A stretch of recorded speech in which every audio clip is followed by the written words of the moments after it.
Good morning, everybody. It's about time to get started. I'm in Joshua chapter 2. I'll invite you to grab your Bibles and join me there in Joshua chapter 2 as we continue our study from the book of Joshua, thinking about being strong and courageous, taking hold of the promises of God.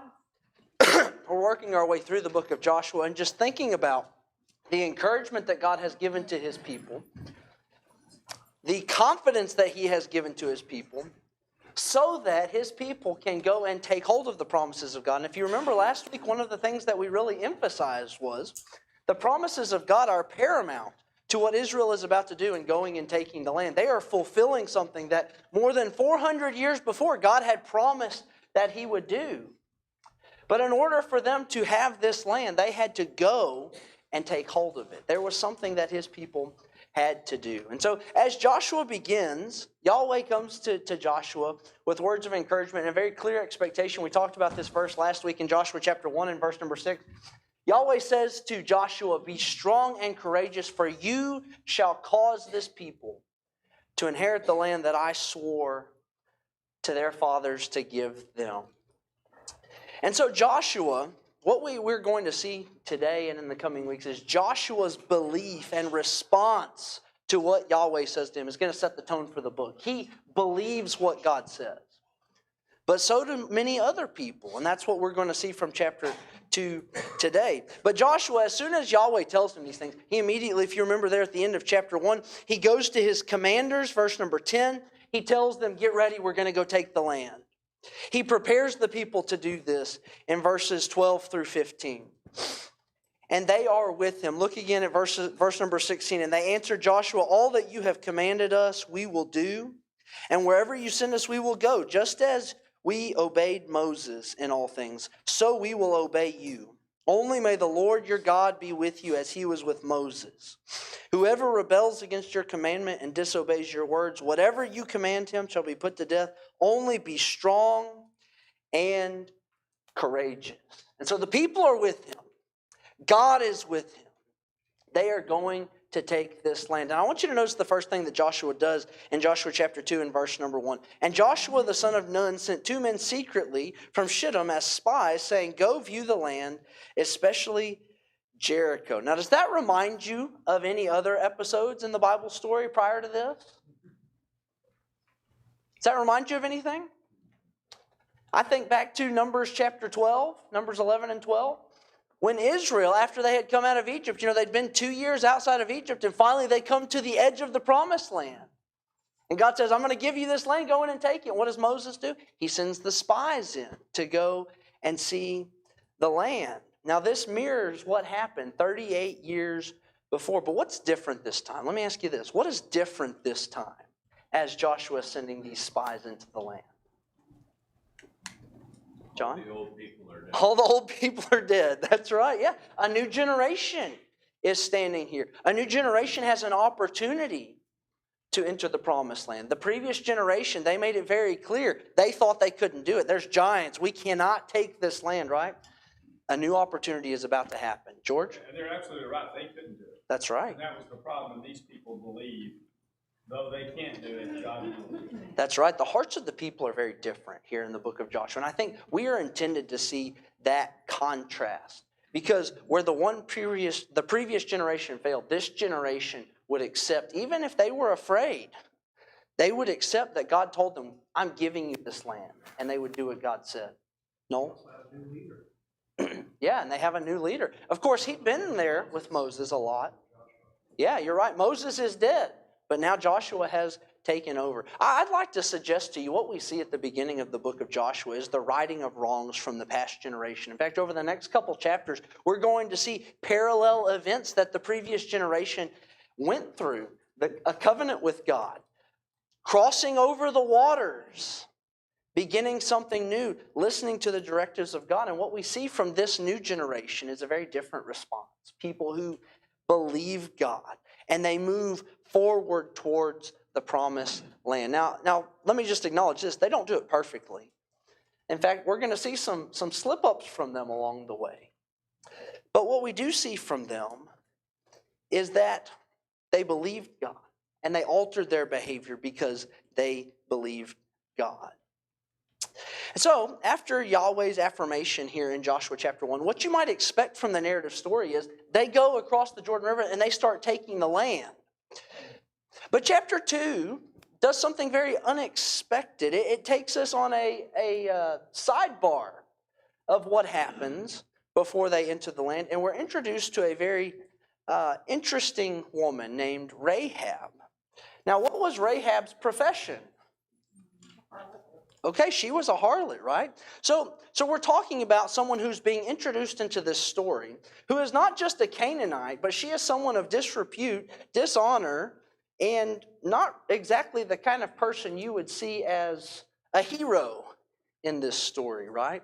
And yet she is inserted here into the story of the conquest in an unexpected and shocking way. You know, following Yahweh's affirmation that I'm going to give you the land, and the people saying, we're with you, let's go and do it, you would expect to see some sort of demonstration of faith from the people of God, wouldn't you? But instead, we're shown a very different person who also has faith in God. And so I'd like to suggest to you this morning, as we think about the story of Rahab here in Joshua chapter 2, that her story is very intentional. And it is instructive to us. In fact, if you did your worksheet before class, you know that she's mentioned in the New Testament several times as an example of the kind of faith we ought to have in God and in His promises. She teaches us about the activity of faith. You know, James in James chapter 2, when he's talking about faith without works is dead, he said, look at Rahab. She shows you what faith looks like in action. But I'd also like to suggest to you that Rahab foreshadows the gospel, especially in contrast to some of the coming events that we're going to see, like in Joshua chapter 7.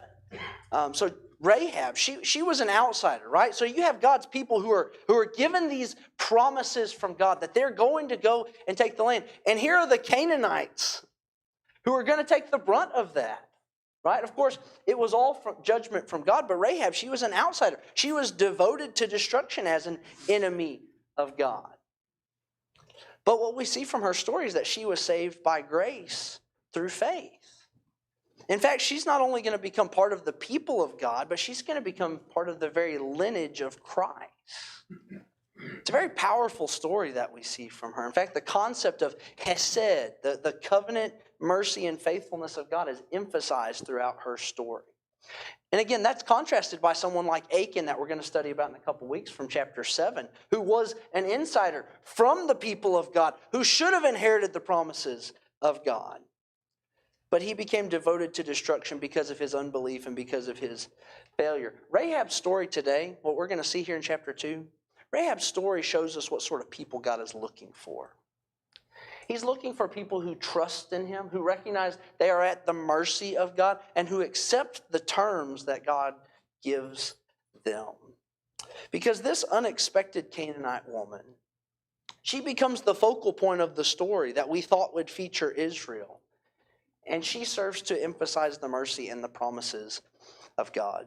Now, Rahab is the focal point of the story, but look with me, as the chapter begins, the spies are entering the city of Jericho. So it says here in chapter 2 and verse number 1, Joshua the son of Nun sent 2 men secretly from Shittim as spies, saying, go view the land, especially Jericho. And they went and they came into the house of a prostitute whose name was Rahab, and they lodged there. So these men, they've made entrance into the city, but they didn't do it very secretly, did they? Look at what happens next in verse number 2. And it was told to the king of Jericho, behold, the men of Israel have come here tonight to search out the land. And then the king of Jericho sends some men to Rahab with a message. So I want you to notice that as soon as these men enter the land, it comes to the attention of the king of Jericho, right? This is no small matter. They are very concerned about these men that have come into their city. And the king's swift action towards them reveals that he knew something about Israel. He knew something about what was coming. In fact, there in verse number 3, the king of Jericho sent to Rahab saying, bring out the men who have come to you, who entered your house, for they have come to search out all the land. He knew what they were up to. So I ask you there in question number 2, what exactly did they know? What did they know about Israel and Yahweh and about what was coming? They had probably heard about what happened in Egypt. Certainly they had heard about what happened at the Red Sea. In fact, the king doesn't tell us this explicitly, but as they get into their conversation with Rahab, she says very plainly, we heard about what you did at the Red Sea. Now keep in mind, that was 40 years ago. That was 40 years ago, and these people are still going, we heard about that. That was probably a story passed down from their parents. The God of these people did some amazing things. And the people are still in dread of these amazing things that Yahweh had done. What else did they know about Israel, about what they had done, about their God? Amorites.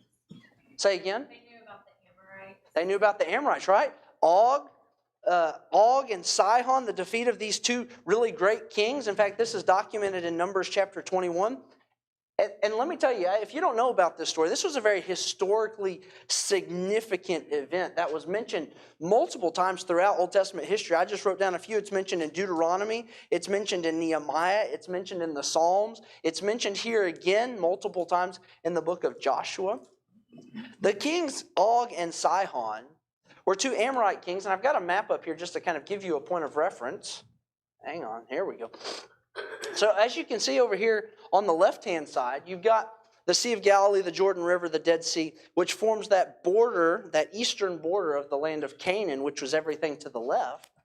But over here to the right, all this green area, that was the territory of the Amorites. These were very powerful military kings, Og and Sihon, who represented a barrier to the promised land. So in order for Israel to get to where they had been promised they were going to get to, they had to go through these kings. And these men were not chumps. In fact, in other places in Deuteronomy chapter 3, the Bible tells us that these men were powerful leaders. They were military champions. It tells us that Og had 60 fortified cities, which means that they had big walls built around them. And later in the Bible story, it would tell us that these cities were so strong and powerful, they lasted even to the days of Solomon. The walls were still standing. And so these men were powerful leaders, and Og was a giant. The Bible would tell us he slept on a bed that was 13 feet long. This was a massive man. Now you remember when Israel went to go spy out the land of Canaan the first time, what was one of the things that the spies came back and said? We're like grasshoppers in our sight. There's giants here. We are this big. We're like grasshoppers in their sight. There is no way we can take them. Now here's the next generation. They're moving towards the land of Canaan. They have not begun to enter the land of Canaan yet, but they engage Og. They engage Sihon. And they just wipe the floor with them. With God's help, obviously. You think God's trying to send a message to his people here? You think he's trying to give them some confidence? Hey, I know that you were afraid of these guys in the past, but let me show you. They're no match for you when I am with you.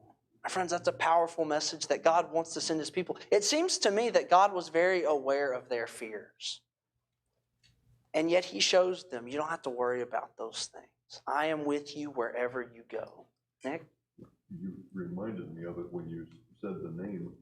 Their reputation went to the prophecy of Jesus in Psalms 22 and verse 12.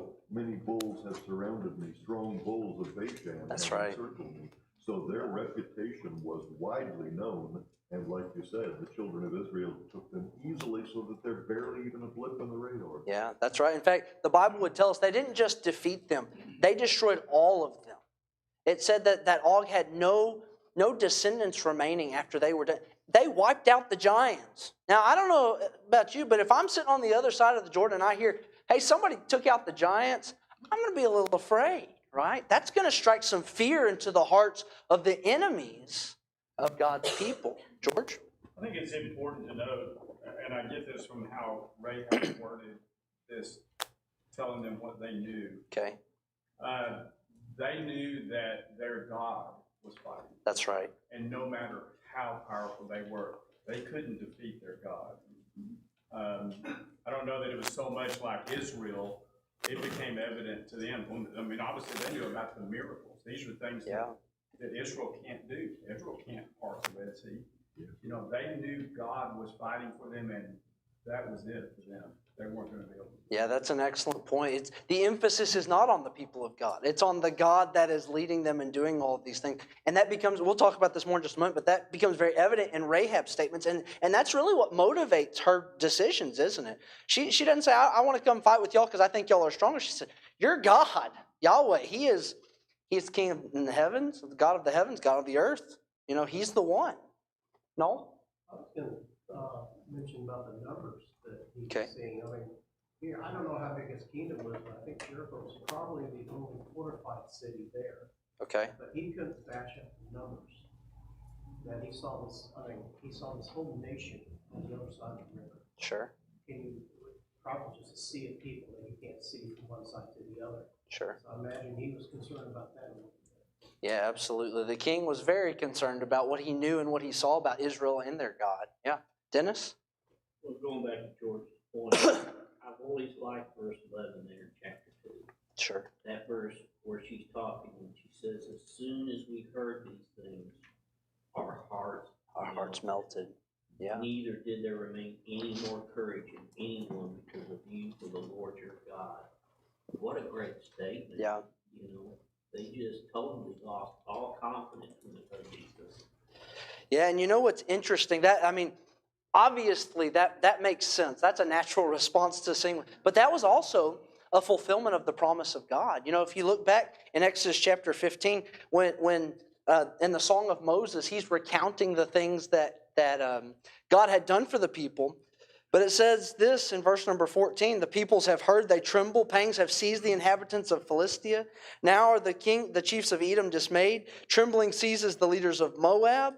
All the inhabitants of Canaan have melted away. Terror and dread fall upon them because of the greatness of your arm. They are still as stone till your people pass by. Now, he's obviously in that context talking about the Exodus, but it's also foreseeing what's going to come to the Canaanites too, right? God had promised, I'm going to make these guys so afraid, you're not even going to really have to do anything except trust in me. And so the defeat of these kings was monumental because they have not yet begun to take the promised land. But God, you see how he's already giving them confidence. He wants them to be strong and courageous and not be afraid because no matter where they go, the Lord God is with them wherever they go to defeat their enemies. And it doesn't matter how big or mighty or well-known they are. God is bigger. God is greater, God is stronger, and he will give his people the things that he told them he will give them. Jordan? I think also, it may be kind of a side point, but most of the people that are there, most of the Israelites that are there, as you just mentioned at the beginning, did not see the Red Sea part. That's right. But they're about to see a miracle on the level of the Red Sea part. And I wonder if that's not God's intention too. I'm going to show them a miracle that I showed their forefathers. Yeah. I think it absolutely is. I think the beginning of Joshua leading up to Jericho, God shows them many of the same things to establish this generation to say, I'm giving you exactly what I promised the previous generation. I think you're exactly right about that. So God is with them. And this foray into the eastern side of the Jordan, just before they come into Canaan, is intended to give the Israelites confidence. And this is going to have a lasting impact on the people in Canaan. In fact, as we get to Joshua chapter 9, the Gibeonites, when they come and deceive Joshua, one of the things they say is, hey, we heard about what you did to Sihon and Og, and we don't want anything to do with that. This had a lasting impact on the people, and surely God knew that. And God wanted this to be remembered, and it would be remembered in Israel's history, in the Psalms, in the memoirs, and in the recordings throughout history. So, with these things in mind, so Rahab knows this, the king knows this, right? And so what is the king's solution to knowing these things about Israel? What does he say we ought to do? Well, it goes after the spies. That's right. So he says, hey, these guys are here to spy out the land. We got to jump into action. We're going to take some military maneuvers to keep them from doing their reconnaissance work. And so he hears that they're at the house of Rahab. Right? This situation is not looking good for these guys. I want you to think about where they have found themselves. They have secretly snuck into the city. They are in the house of a shady lady right now. And they don't really know her. She's a person of the land who we already know knows about what they can do, knows why they are coming. They're kind of at the mercy of this lady, aren't they? And the king sends men to her house to go get these spies. I want you to put yourself in the shoes of the spies for just a moment. How do you think they're feeling right now? They don't know what's going to happen next. What'd you say? Vulnerable. Yeah, certainly vulnerable. Now, I don't know how or why they ended up in the house of a prostitute. That's left to our imagination. There's obviously some options for us to consider. The Bible doesn't tell us that. But I think vulnerable is a really good word for us to think about as we're thinking about how the spies ended up here and what they are about to face. Is this lady going to sell us out? I mean, we are behind enemy line. The king's men are at the door. They are asking for us. This lady, she's got a lot on the line, right? What would make her want to stand up for us? It's at this point that the plot takes a very unexpected twist. So Rahab has hidden them. And let's begin reading here. The men come in verse number 3. The king of Jericho sent to Rahab, saying, "Bring out the men who have come to you, who entered your house, for they have come to search out the land." But the woman had taken the 2 men and hidden them. And she said, "True, the men came to me, but I did not know where they come from.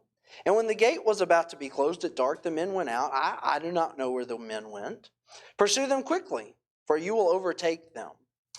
But she had brought them up on the roof and hid them with the stalks of flax that she had laid in order on the roof.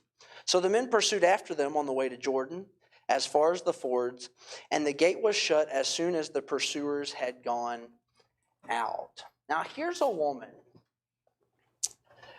who you might expect to be cooperative with the king's men. I mean, think about it. She's got a lot to lose if she is caught committing treason. But immediately she proves herself to be an ally to these spies who are facing whatever the king's men wanted to do to them. And she fabricates a story to send the men on their way. Now, I want to set that to the side for now because there's a lot of, we could really chase a rabbit about, was it okay what Rahab did? I want to just focus on the fact that she made a choice here to protect these men that were from Israel. Why would she do that? Why do you think she would put her life on the line to protect these 2 men, given the circumstances that she found herself in? Dennis? I think it goes back to what she said in verse 11 at the end. He is God in heaven above and on earth beneath. She understood that their God that they served, no matter what she did at this point, the city was going to fall. And she understood that because she asked them, "I beg you swear to me, my Lord, since I have shown you kindness, that you also will show kindness to my father's house and give me a true token and spare my family." Yeah. She knew it didn't matter what else was going to happen. Even if she didn't help the spies, the city was going to fall. Yeah, that's right. So superficially, she struck a deal with these guys, right? She said, "Hey, if I protect you, you protect me," right? That's essentially the deal that she has made here. And some have suggested, the text here doesn't read very linear, I don't think. Some have suggested she struck this deal prior to hiding the spies. And the king's men showing up. If you look at chapter 2 and verse number 8, before the men lay down, she came to them up on the roof, and she has this conversation with them about, "Hey, I know about your God. I know about the land. I know about what's coming." And then in verse number 4, it tells us that she had taken them and hidden them. So perhaps she had struck this deal before the men came. And so when the king's men shows up, she's got in the back of her mind, "I've got to deal with these spies. They're going to save me. They're going to protect me whenever they come in to the land." But I think, as Dennis has suggested, the bigger issue at play is what we've already noted about what was known by the people of Jericho, about what was coming. Rahab knows, look at verse number 9, that God has given them the land. Let's just read this section.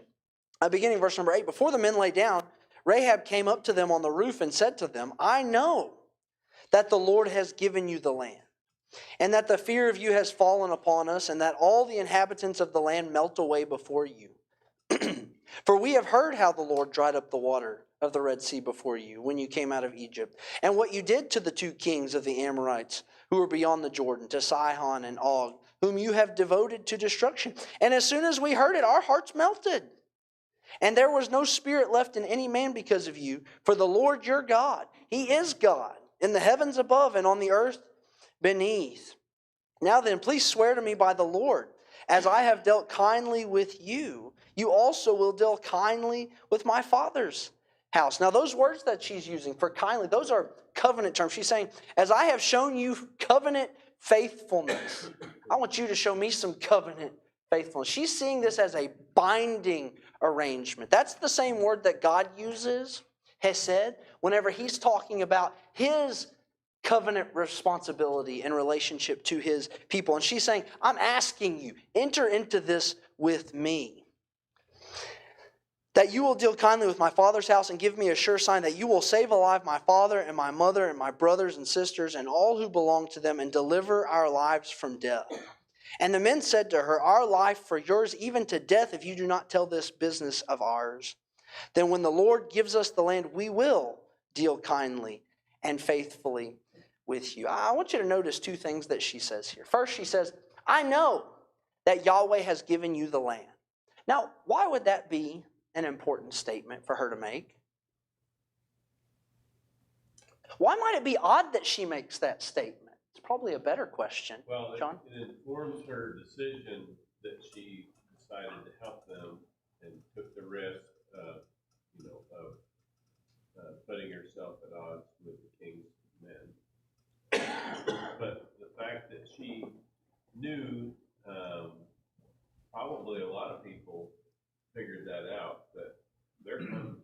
Yeah. These people are coming. We've heard the stories about what happened on the other side, and now they're coming. So it might not have been unusual for her to believe that. Yeah, that's true. Nick? Possession is 9/10 of the law, and the Jericho people had the city already. Okay. They really in great walls, tremendous gates, warriors. They really didn't have anything to fear from Sure. the Israelites. So, yeah, come on, bring it. Yeah. We're ready for you. But that's not what she says. Yeah, that's interesting. You know, what struck me as I listened to her say this. One, she's using the covenant name of God, Yahweh. So she clearly knows something about His relationship to these people. Because not everybody calls Him Yahweh. Some people would say, your God, right? So she obviously knows something about this relationship. And this giving of the land to Israel, that was God's covenant promise, wasn't it? All the way back to Genesis. We're talking about the promise to Abraham. God had made this promise. And so apparently this was something known in the world, or at least in this area of the world, that God had made a promise to His people. In fact, this is the promise that's the major theme of encouragement throughout Joshua, right? Why are they taking they're taking the land of Canaan? Because God has given them this land. God reiterated that in chapter 1. And now here you have a Canaanite woman who is saying, I know that that's true. I know that your God is going to do what He said He is going to do. My friends, that's powerful. And I don't know how she found out about it, but it's very evident how she felt about it. Notice how Rahab personalized this belief in verse number 9. I know that the Lord your God has given you the land, and that the fear of you has fallen upon us, for we have heard. Hang on, that's not the right verse reference that I'm looking for. Oh, yeah, it is. She's saying, I know that. She's not just saying, I've heard this. She's saying, I know that. I am confident that this is going to happen. And that belief moved her to conviction and to action. Hence why, we mentioned James chapter 2. That's why she's put in James chapter 2 as a model of faith in action, right? Because she didn't just believe that this was coming. She said, I know this is coming. I need to prepare myself for this, right? If there's going to be destruction on my city, I don't have a lot of options. I'm not looking for help from my people because it's not coming from my people. She understood. I want us to appreciate. This is a woman who understood that she was devoted to destruction, right? Her city's going to be destroyed, and she has no option. She's not going to the king and asking the king to protect her. She's going to the one who she trusts is going to win. She's making a deal with him to be saved from the coming destruction. Can you see how this kind of foreshadows the gospel?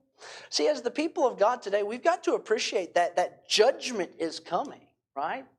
that the king is going to destroy and take the land. And we are all under judgment unless we come into a covenant relationship with the one who is going to win. She understood her city and her gods were no match for Yahweh.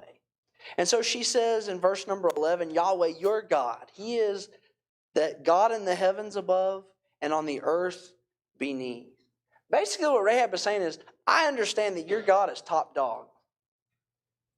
And I'm at His mercy, right? There's nothing that I can do against Him. It's interesting here in verse number 11 that Rahab doesn't call Him my God. She says, your God, at this point. Perhaps she understood the exclusivity of Israel, because Israel was God's people. And she wasn't sure if He could be her God, but it's obvious that she recognizes His sovereignty, His superiority on the earth. Now, I want you to think about the contrast between Rahab's response to Israel coming and the king's response to Israel coming, right? They both know the same things, don't they? They both know that a mighty force is coming and their God is steamrolling people that are getting in front of them. And one of them chooses to oppose this God. The other one chooses to align with this God. How's that going to work out for both parties? Well, we'll find that out in a couple weeks. I think you know how the story ends. But it's obvious that she recognizes the supremacy of God. And so based on her belief in Yahweh's promises, Rahab risks herself for their safety. And what does she ask? Look at verses 12 and 13. What does Rahab ask in return from the spies? What does she want them to do for her? Save her and her family. Yeah, save me and my family. Save me. Save me. I want you to think about the dynamics of this situation. We've already kind of talked about this, but the spies were the ones who appear to be at her mercy, right? They are in a precarious situation. If she doesn't work in their favor, they're toast. She had a lot to lose. And yet she risked her neck because she believed what Yahweh could do. I want you to notice how sure she is of this coming destruction. She recognizes that even though the situation looks like she's in control, she understands I'm really at the mercy of something bigger that's going on here. And it impacted how she treated these people. She treated them with mercy and compassion. She realized she was at the mercy of something greater. Now, initially, the spies, they make a conditional arrangement. You look there in verse number 14. The men said to her, our life for yours, even to death, if you don't tell this business of ours. Now, again, I would suggest that this conversation probably happened before the king's men came. And when they recognize that she's not going to sell them out, they go a little bit more in depth into this covenant relationship with her. In verse 17 through about verse 21, after she lets them down through the window in the wall, they have a little bit more of a conversation. She tells them how to escape the men that she just led away, and the spies double down on their promise. You look there in verse number 17. The men say, we will be guiltless with respect to this oath of yours that you have made us swear. Behold, when we come into the land, you shall tie this scarlet cord in the window through which you let us down, and you shall gather into your house your father and mother, your brothers, and all your father's household. Then if anyone goes out of the doors of your house into the street, his blood shall be on his own head, and we shall be guiltless. Pause. Does that scene remind you of anything from the Exodus story? Do you remember the Passover? What were they told to do in the Passover? Stay inside.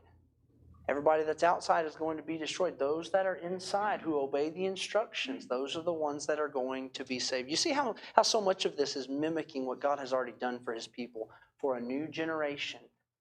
But He's even doing it for this woman of faith who is a Canaanite woman because she recognized she was at the mercy of God. In Egypt, when the Passover happened, anybody could have put the blood on their doorpost. Israel was commanded to, but everyone was made aware of it. And there were some that did in Egypt.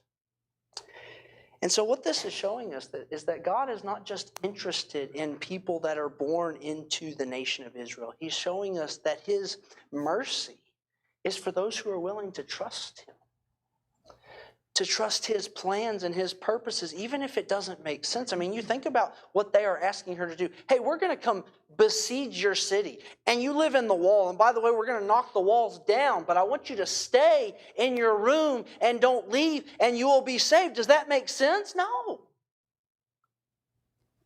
But does she trust them? She does trust them. Because when God tells us to do things, we do it. Because He knows what He's talking about.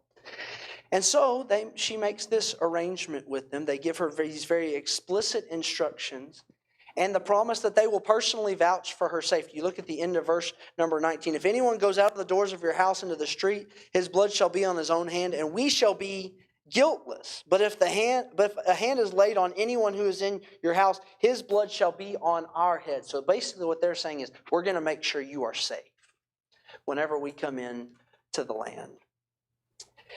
And so what do they tell her to do, though, to make sure that she is saved when the coming destruction happens? Scarlet cord window. Hang this scarlet cord, verse number 21. Hang the scarlet cord from your window. And it says in verse number 21, and she said, according to your word, so be it. Then she sent them away, and they departed. And she tied the scarlet cord in the window. Now, you know what's interesting? The spies, what they actually tell her to do is that when we come, look at verse number 18. Behold, when we come into the land, you shall tie this scarlet cord in the window. So they're saying, when you see us coming, you need to hang this cord out the window. But what does she do? As soon as they leave, she said, I'm putting that cord out the window right now. What does that tell us about her faith? What do you think? Does that demonstrate anything to us? She is so sure of what is coming. She said, I'm going to go ahead and prepare for it.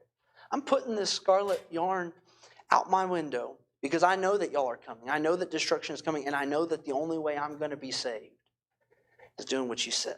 And we're going to find out a couple chapters later that she is going to be saved in the siege of Jericho, if we can call it the siege of Jericho. I mean, God does all the work, right? The people just get to go take all the goodies. But she was so fully convinced of Yahweh's promises, of His power, of His plan. She wasn't worried about it. She did it right now, what she knew was right. Do you find it odd that Rahab didn't ask for another plan? You know, if I'm in her shoes, you know, and I'm convinced, hey, the Israelites are about to come take my city. They're going to come destroy us. Do you find it odd that she maybe didn't say, can I come with you? Can I come with you now and get out of the city? Do you think it odd maybe that she didn't formulate in her mind, I'm gonna go ahead and flee the city. I'm going to leave. Say again? She could leave, the gates were closed. That's true. Maybe she didn't have the means. And look, I'm reading between the lines a little bit, but I'm just thinking about the circumstance that she finds herself in. It's a very vulnerable situation, a very compromising situation, right? She doesn't try to come up with her own plans here. She trusts the plans that are given to her because she trusts in God. George? I think in a sense, and I think there's something we can take away from this, but in a sense, I think she did a little bit. Okay. She didn't have to lie. That was her own plan. That wasn't Okay. God's plan. Yeah. She didn't have to lie. I mean, regardless, we can speculate all day. Sure. If she hadn't lied, if the spies hadn't been protected. Jericho was going to be destroyed by God. Sure. And the Israelites were going to take that land. It didn't matter what happened there. Yeah. I think we've got to take that away from the whole thing. But also, I mean, it just shows Rahab's vulnerability or weakness, just like we have. Sure. Weakness, and sometimes we do our own plan occasionally, you know. Yeah. The strongest of us do. That's right. Sometimes, you know. I think at least we can take that away from the story, and she's still saved in it. Yeah. You know, it's interesting you bring that up because really all of chapter 2 is kind of a demonstration, perhaps could be a demonstration of human weakness because you think about it. Chapter 1, God said, I'm going to give you this land, be strong and courageous. Joshua doesn't have to send the spies into the land. God doesn't tell him to send the spies into the land, right? Why is he spying out the land that he already knows God's going to give him? We don't know. Perhaps that's human weakness. Perhaps this whole chapter is just revealing God is dealing with people. And God's going to do what God's going to do. And when people align with God's plans and purposes and power, it gives them courage to do what is right. Because we do see people evolve and change because of God in this story. I think that's such a great point. Dennis? Well, and I have a little bit different okay? I've thought about this. Okay. She wasn't just asking for herself. She could have easily gone over the wall. Great point. Herself, but she asked for her whole family. Sure. You know, we don't talk about that much because we always talk about how they did save Rahab and how she became part of the lineage of David. Yeah. We don't hear a lot about her family, but she was asking for more than one person to be saved in this instant. Yeah, that's a great point. That's a great point. I hadn't thought about that. She had a broader perspective than just her. It wasn't just selfish that she was doing. Yeah, that's a great point. You know, the result of Rahab's mercy, I think it's fair to call it mercy towards the spies, is very profound. She saved the lives of these men. She saved the lives of her family, right? Because of her choices. And her actions are going to save others, and it's going to encourage others. You think about what happens at the end of this chapter, and just for the sake of time, we'll just kind of breeze through this. Those two spies, they were able to go back to Joshua. They tell him, we've spied out the land. They told him everything that happened, and they have this air of confidence. The Lord has given us the land. In fact, the words that they used at the end of verse number 24, they said to Joshua, truly the Lord has given all the land into our hands, and also all the inhabitants of the land melt away because of us. You can just hear them saying, let's do this. But you know what's interesting? The words that they are using, those are the words that Rahab said to them. A Canaanite woman, an outsider, a woman of faith. This story is in here to show us what faith looks like. It doesn't matter how we were born or what we claim to be. What matters is what we demonstrate, how we trust, what we believe. Shelby?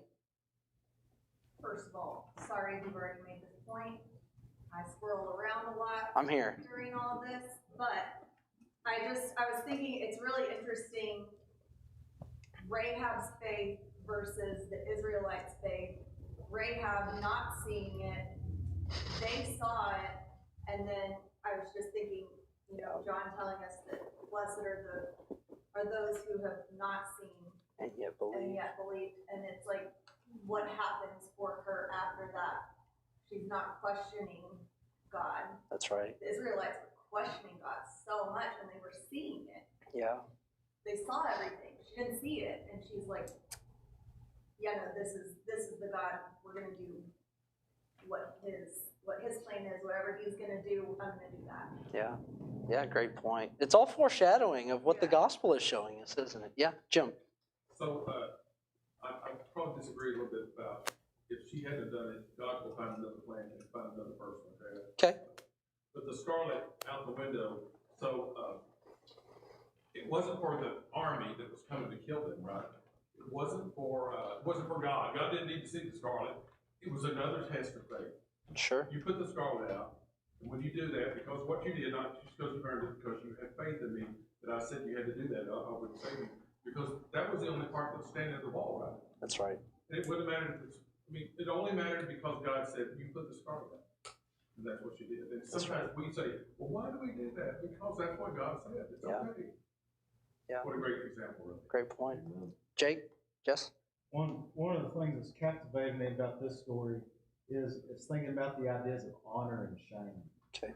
And I think this is a great illustration of when you humble yourself before God, if you honor God, God will honor you, raise you from Rahab's level of really shame, and at the end, he puts her in this place of honor. Yeah. And as James says, you humble yourself before God, and he will exalt you. Yeah. And just tracing that is so captivating. Yeah. And this woman who was marginalized and perhaps written off by many would become someone who impacted not just the present, but she becomes someone in the lineage of Christ. Throughout all of history, she is remembered as someone in God's plan. George, final thought? I was just going to add that to it. The honor didn't end there. Yeah. She ended up becoming part of Christ's lineage. Yep. All right, next week we'll continue on in chapter 3. Thank you for your thoughts this morning.